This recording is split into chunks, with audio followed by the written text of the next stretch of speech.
संक्षिप्त महाभारत के आदि पर्व में पांडवों को राज्य देने के संबंध में कौरवों का विचार और निर्णय। वैशंपायन जी कहते हैं, जन्मेजय, सभी राजाओं को अपने गुप्तचरों से शीघ्र ही मालूम हो गया कि द्रौपदी का विवाह पांडवों के साथ हुआ है। लक्ष्य भेद करने वाले और कोई नहीं, स्वयं वीरवर अर्जुन थे। उनका साथी जिसने शल्य को पटक दिया था और पेड़ उखाड़कर बड़े बड़े राजाओं के छक्के छुड़ा दिए थे, भीमसेन था। इस समाचार से सभी को बड़ा आश्चर्य हुआ। उन्हें पांडवों के बच जाने से प्रसन्नता प्रकट की और कौरवों को दुर्व्यवहार से खिन्न होकर उन्हें धिक्कारा। दुर्योधन को यह समाचार सुनकर बड़ा दुख हुआ। वह अपने साथी अश्वत्थामा, शकुनी, कर्ण आदि के साथ द्रुपद की राजधानी से हस्तिनापुर के लिए लौट पड़ा। दुशासन ने दुर्योधन से धीमे स्वर से कहा, भाई जी, अब मैं ऐसा समझ रहा हूं कि भगवान भाग्य ही बलवान है, प्रयत्न से कुछ नहीं होता। तभी तो पांडव अब तक जी रहे हैं। उस समय सभी कौरव दीन और निराश हो रहे थे। उनके हस्तिनापुर पहुंचने पर वहां का सब समाचार सुनकर विदुर जी को बड़ी प्रसन्नता हुई। वे उसी समय धृतराष्ट्र के पास जाकर बोले, महाराज, धन्य है, कुरुवंशियों की अभिवृद्धि हो रही है। धृतराष्ट्र भी प्रसन्न होकर कहने लगे कि बड़े आनंद की बात है, बड़े आनंद की बात है। धृतराष्ट्र ने ऐसा समझ लिया कि द्रौपदी मेरे पुत्र दुर्योधन को मिल गई, इसलिए उन्होंने तरह तरह के गहने भेजने को आज्ञा देते हुए कहा कि वर वधू को मेरे पास लाओ। तो विदुर ने बतलाया कि द्रौपदी का विवाह पांडवों के साथ हुआ है और वह बड़े आनंद से द्रुपद की राजधानी में निवास कर रहे हैं।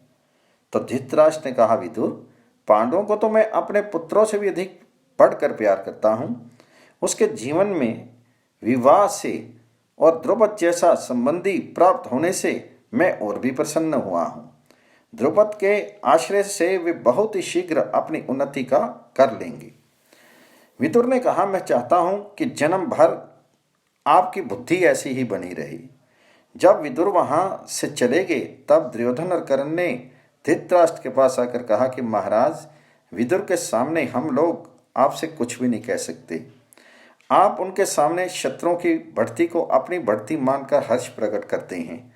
हमें तो रात दिन शत्रुओं के बल के नाश की धुन में लगे रहना चाहिए।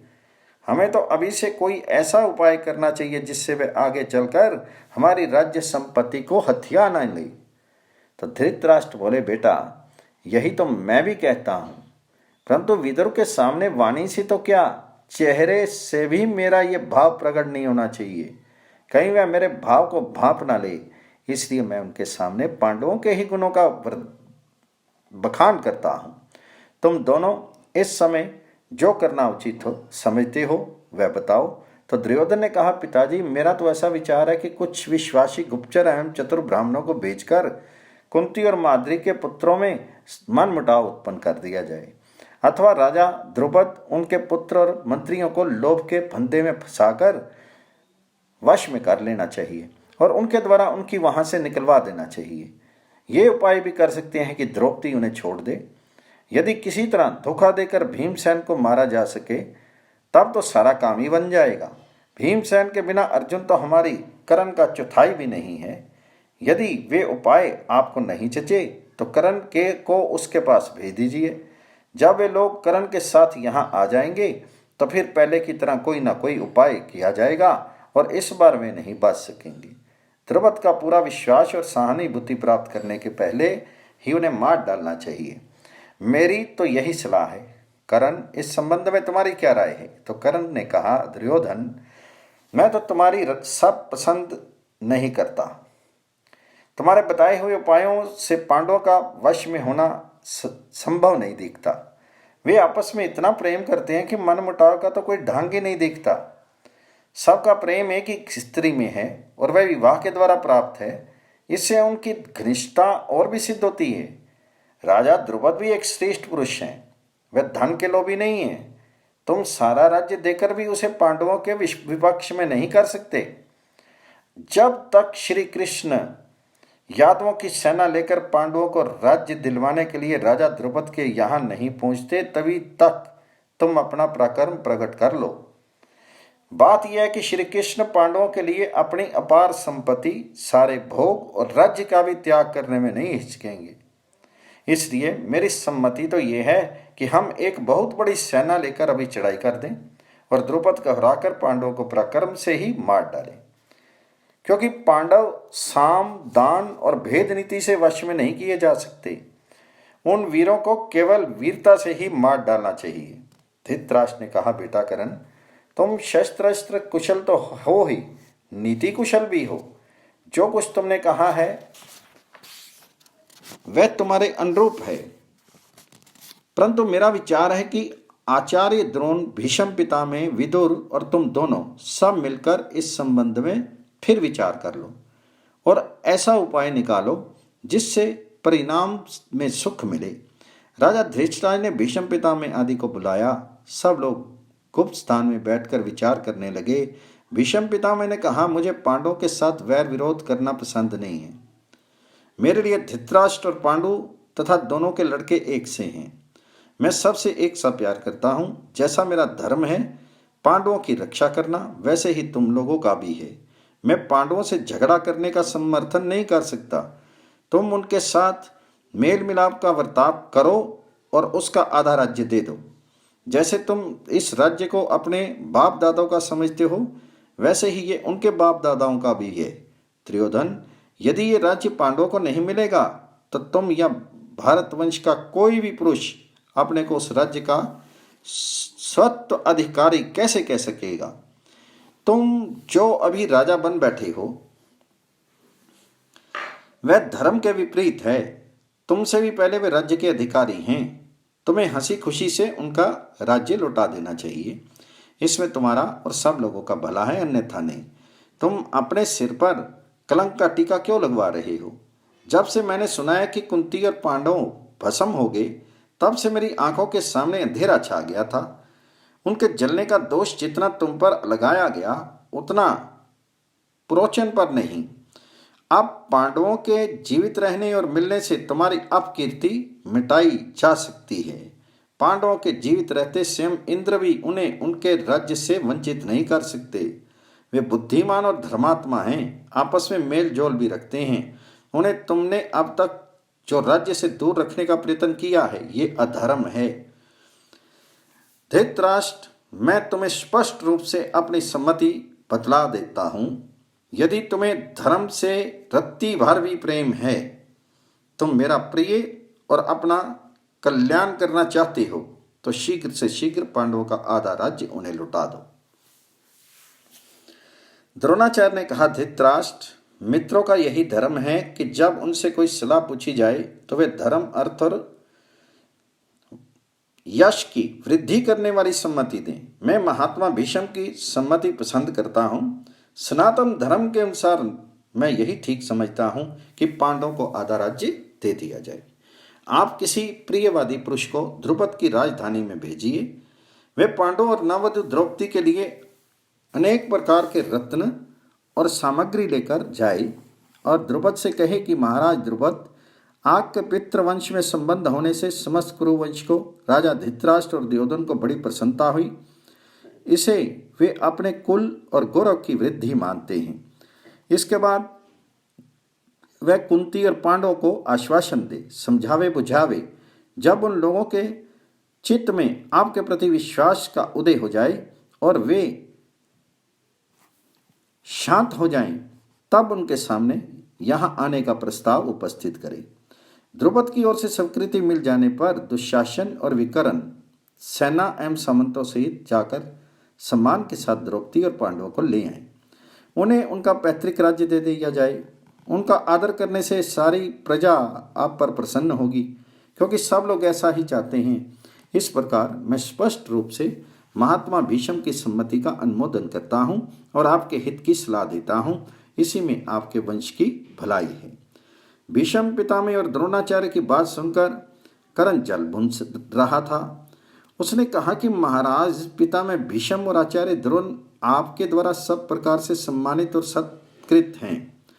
आप प्रायः इससे अपने हित की सलाह लेते हैं। यदि विधाता ने आपके भाग्य में राज्य लिखा है तो सारे संसार के शत्रु हो जाने पर भी वह आपके हाथ से नहीं छीन सकता। यदि कोई अपने हृदय के भाव को छिपाकर बुरे इरादे से अमंगल को मंगल बतावे तो समझदार पुरुष को उसका कहा नहीं मानना चाहिए। स्वयं आप बुद्धिमान हैं, मंत्रियों की सलाह अच्छी है या बुरी इसका निर्णय आप स्वयं कीजिए, क्योंकि आप अपना हित और अहित तो भली भांति समझते ही हैं। द्रोणाचार्य ने कहा कि अरे कर्ण, मैं तेरी दुष्टता समझ रहा हूं, तेरा हृदय दुर्भाव से परिपूर्ण है, तो पांडवों का अनिष्ट करने के लिए हमारी सलाह को अनिष्टकारणी बतला रहा है।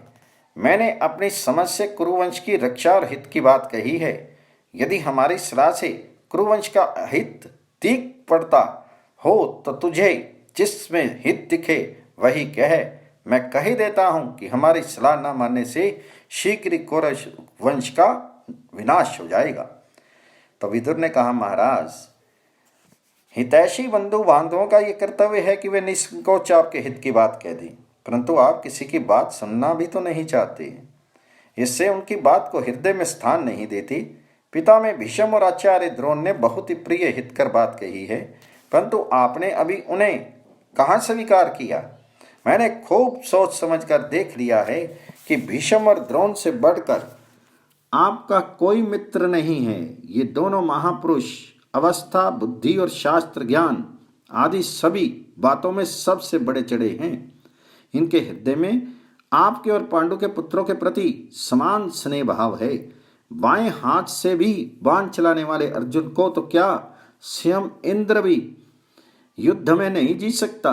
मां बाहु भीम, जिनकी भुजाओं में 10,000 हाथियों का बल है, उसको देवता लोग भी युद्ध में कैसे जीत सकते हैं।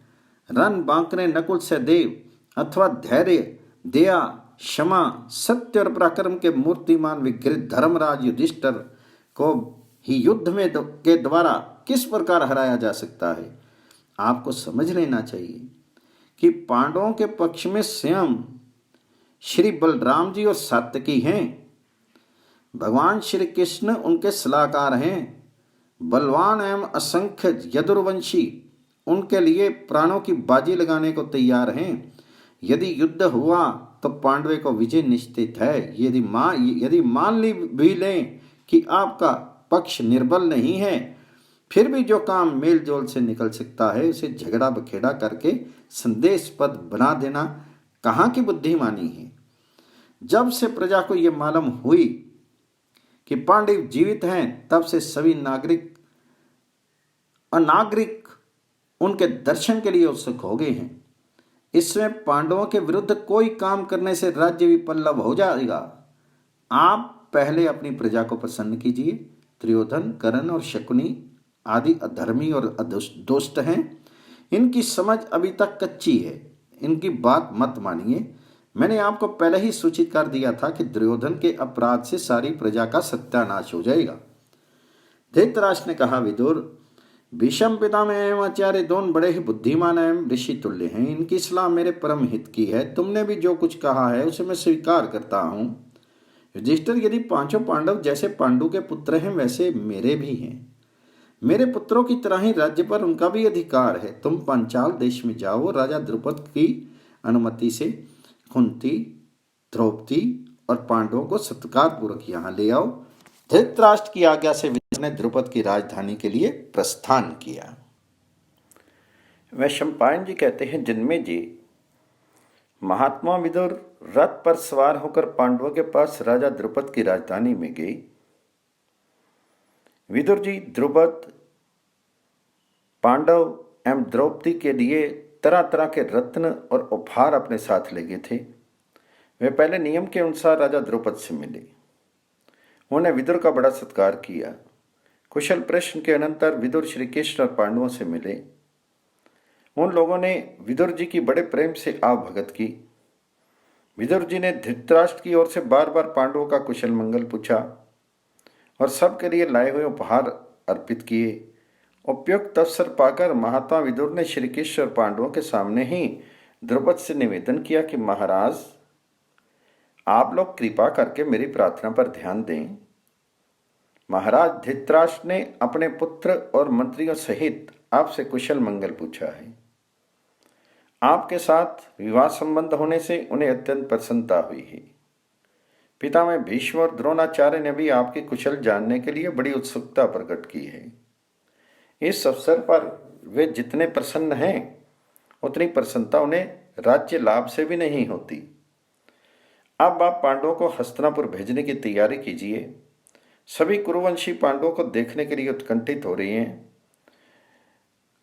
कुरुकुल की नारियां नववधु द्रौपदी को देखने के लिए लालायित हैं। पांडवों को भी अपने देश से चले बहुत दिन हो गए, यह भी वहां जाने के लिए उत्सुक होंगे। आप अब इन लोगों को वहां जाने की आज्ञा दें। आपसे आज्ञा प्राप्त होते ही मैं वहां संदेश भेज दूंगा कि पांडव लोग अपनी माता कुंती के और नववधु द्रौपदी के साथ आनंदपूर्वक हस्तिनापुर के लिए प्रस्थान कर रहे हैं। राजा द्रुपद ने कहा, महात्मा विदुर, आपका कहना ठीक है। कुरुवंशियों से संबंध करके मुझे भी कम प्रसन्नता नहीं हुई है। पांडवों का अपनी राजधानी में जाना तो उचित ही है, परंतु मैं अपनी जबान से ये बात कह नहीं सकता। जाने के लिए कहना मुझे शोभा नहीं देता। युधिष्ठिर ने कहा, महाराज, हम लोग अपने अनुचरों सहित आपके अधीन हैं। आप प्रसन्नता से जो आज्ञा देंगे वही हम करेंगे। भगवान श्री कृष्ण ने कहा, मैं तो ऐसा समझता हूं कि पांडवों को इस समय हस्तिनापुर जाना चाहिए। वैसे राजा द्रुपद समस्त धर्मों के मर्मज्ञ हैं, वे जैसा कहें वैसा करना चाहिए। द्रुपद बोले, पुरुषोत्तम भगवान श्री कृष्ण देश काल का विचार करके जो कुछ कह रहे हैं वही मुझे ठीक जचता है। इसमें संदेह नहीं कि मैं पांडवों से जितना प्रेम करता हूं उतना ही भगवान श्री कृष्ण भी करते हैं। पांडवों की जितनी मंगल कामना श्री कृष्ण करते हैं उतनी स्वयं पांडव भी नहीं करते हैं। इसी प्रकार सलाह करके पांडव राजा द्रुपद से विदा हुए और भगवान श्री कृष्ण महात्मा विदुर, कुंती तथा द्रौपदी के साथ हस्तिनापुर पहुंच गए। रास्ते में किसी को किसी प्रकार का कष्ट नहीं हुआ। जब राजा धृतराष्ट्र को यह बात मालूम हुई कि वीर पांडव आ रहे हैं, तब उन्होंने उनकी अगवानी के लिए विकर्ण, चित्रसेन और अन्य कौरवों को भेजा। द्रोणाचार्य और कृपाचार्य भी गए। सब लोग नगर के पास ही पांडवों से मिले और उन लोगों से घिरकर पांडवों ने हस्तिनापुर में प्रवेश किया। पांडवों के दर्शन के लिए सारे नगर निवासी टूट पड़ते थे। उनके दर्शन से प्रजा का शोक और दुख दूर हो गया। प्रजा आपस में पांडवों की प्रशंसा करके कहने लगी कि यदि हमने दान, होम, तप आदि कुछ भी पुण्य कर्म किया हो तो उसके फलस्वरूप पांडव जीवन भर इसी नगरी में रहे। पांडवों ने राज्यसभा में जाकर राजा धृतराष्ट्र, भीष्म पितामह और समस्त पूज्य पुरुषों के चरणों में प्रणाम किया। उनकी आज्ञा से भोजन विश्राम करने के अनंतर बुलवाने पर वे फिर राज्यसभा में गई। धृतराष्ट्र ने कहा, युधिष्ठिर, तुम अपने भाइयों के साथ सावधानी से मेरी बात सुनो। अब तुम लोगों का दुर्योधन आदि के साथ किसी तरह का झगड़ा और मनमुटाव न हो, इसलिए तुम आधा राज्य लेकर खांडव प्रस्थ में अपनी राजधानी बना लो और वहीं रहो। वहां तुम्हें किसी का कोई भय नहीं है, क्योंकि जैसे इंद्र देवताओं की रक्षा करते हैं वैसे ही अर्जुन तुम लोगों की रक्षा करेगा। पांडवों ने राजा धृतराष्ट्र की यह बात स्वीकार की और उनके चरणों में प्रणाम करके खांडव ग्रस्त में रहने लगे। व्यास आदि महर्षियों ने शुभ मुहूर्त में धरती नापकर शास्त्र विधि के अनुसार राजभवन की नींव डलवाई। थोड़े ही दिनों में वह तैयार होकर स्वर्ग के समान दिखाई देने लगा। युधिष्ठिर ने अपने बसाए हुए नगर का नाम इंद्रप्रस्थ रखा। नगर के चारों ओर समुद्र के समान गहरी खाई और आकाश को छूने वाली 4 द्वारी बनाई गई थी। बड़े बड़े फाटक, ऊंचे ऊंचे महल और दोपुर दूर से ही दिख पड़ते थे। स्थान स्थान पर अस्त्र शिक्षा के अखाड़े बने हुए थे। पहरे का बड़ा कड़ा प्रबंध था। बर्छियां, तो बंदूकें और अन्य युद्ध संबंधी यंत्र स्थान स्थान पर लगाए हुए थे। सड़कें चौड़ी, सीधी और स्वच्छ थी। देवी बाधा के लिए भी उपाय कर दिए गए थे। अमरावती के समान इंद्रप्रस्थ नगरी सुंदर सुंदर भवनों में शोभित थी। नगर तैयार होते ही विभिन्न भाषाओं के जानकार ब्राह्मण, सेठ, साहूकार, कारीगर और गुनीजन आ आकर बसने लगे। बड़े बड़े उद्यान, उपवन, हरे भरे फल पुष्पों से लदे वृक्षों से परिपूर्ण हो रहे थे। कहीं मस्त मोर नाच रहे थे तो कहीं कोकिलाएं कुहू कुहू कर रही थी। पक्षियों का कलरव निराला ही था। तरह तरह के शीश महल, लता कुंज, चित्रशालाएं, नकली पहाड़, कृत्रिम झरने, बावलियां स्थान स्थान पर जो शोभायमान थी, सफेद, लाल, नीले, पीले कमल सुगंधि का विस्तार कर रहे थे। नगर की बनावट और प्रजा की उत्तमता से पांडवों की बड़ी प्रसन्नता हुई। उनका आधा राज्य मिल गया, नगर बस गया, दिनों दिन उन्नति होने लगी। जब पांडव बेखटके होकर राजभोग करने लगे, तब भगवान श्री कृष्ण और बलराम उनसे अनुमति लेकर द्वारका चले गए।